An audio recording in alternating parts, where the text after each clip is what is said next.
Good morning, student. Today, in this chapter, in chapter number 6, we will cover these topics Guru Nanak Dev, Mirabai, and reconstructing histories of religious tradition. This is the last video of this chapter. Now, Baba Guru Nanak and the Sacred Word.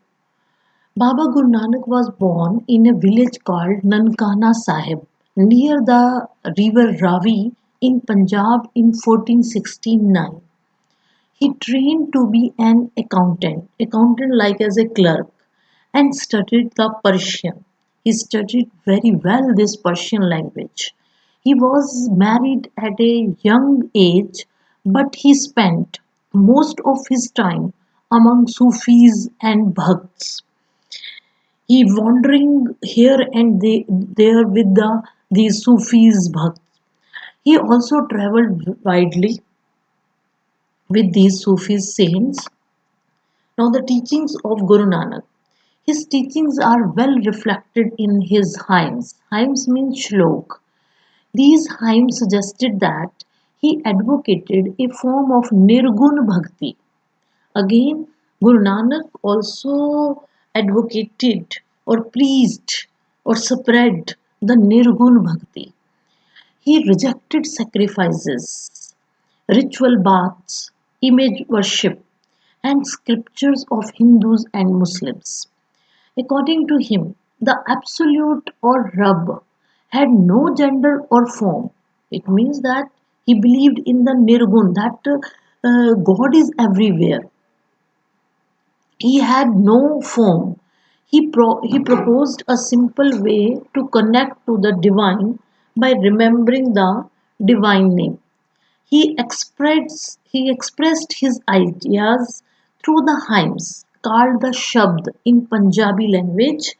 That language was the regional language of that area and sang with different ragas. He organized his followers into a community.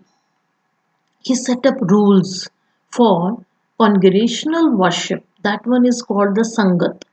When the people gathered near the Guru Nanak, so then that pravachan, okay, that one when the people listen, that whole atmosphere called the Sangat. He appointed one of his disciple Angad to succeed him as a preceptor. Preceptor means Guru. Guru Nanak did not want to establish a new religion. After the death of Guru Nanak, his followers consolidated their own practices to form a distinct community. The fifth Guru, Guru Arjan Dev, compiled Guru Nanak's hymns along with those of his four successors and other religious poets like as the Baba Farid, Ravidas and Kabir in the Adi Granth Sahib. These hymns or shlok called the Gurbani are composed in various languages. Now the 10th Guru, Guru Gobind Singh, included the compositions of the ninth Guru. Guru Tegh Bahadur. Ninth Guru was the Guru Tegh Bahadur and the last Guru was the 10th Guru was the Guru Gobind Singh. This scripture was called the Guru Granth Sahib.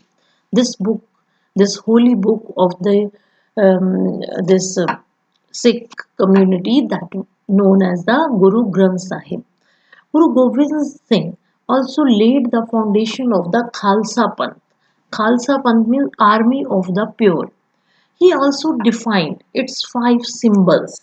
That one uncut hair, a dagger, a pair of shorts, a comb, and a steel bangle.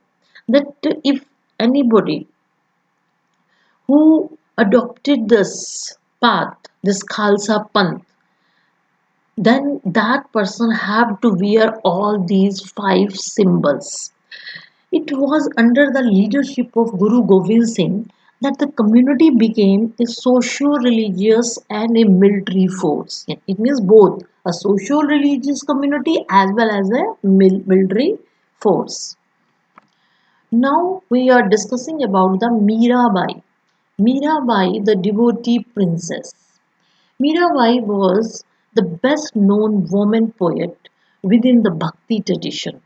She was a Rajput princess from Mehta in Marwar, and she was married to a prince of the Sisodia clan of the Mewar against her wishes, and she defied her husband and not submit to the traditional role of wife and a mother because she was against of her marriage. She recognized Krishna, the avatar of Vishnu, as her lover.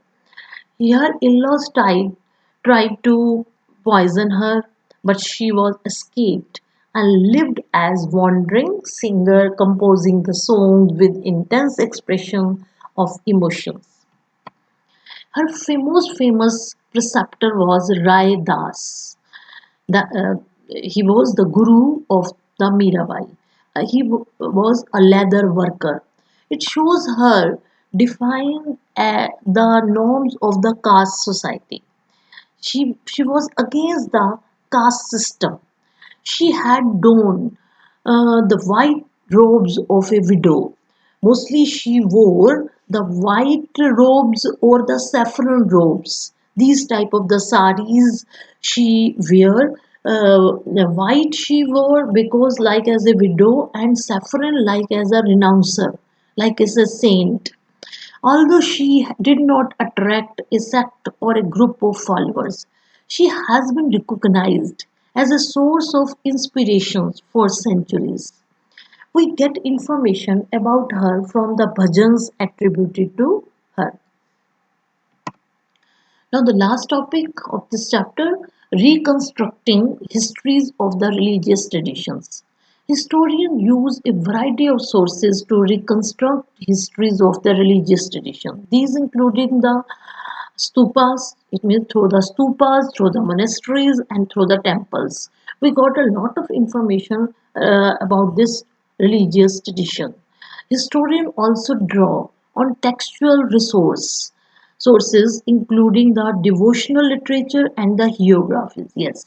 Now through the literature, through the hagiographies, through these textual sources, our historians also got a lot of information. These sources enable historians to understand certain religious beliefs and the practices.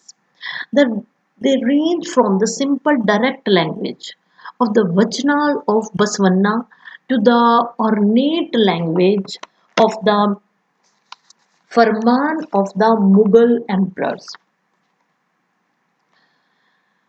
Un- uh, Understanding each type of text requires different skills. Historians have to acquire familiarity with several languages and to be aware of sub, the subtle variations in style that characterized each type. Our historians they understand that each different type of the text because they also found the different type of the text in the form of the inscriptions even also. Okay, some of the languages they were familiar through that languages, and they would try to getting the knowledge or the features of that particular religious tradition. Okay student, thank you. In next video we will start our chapter number 7. Thank you.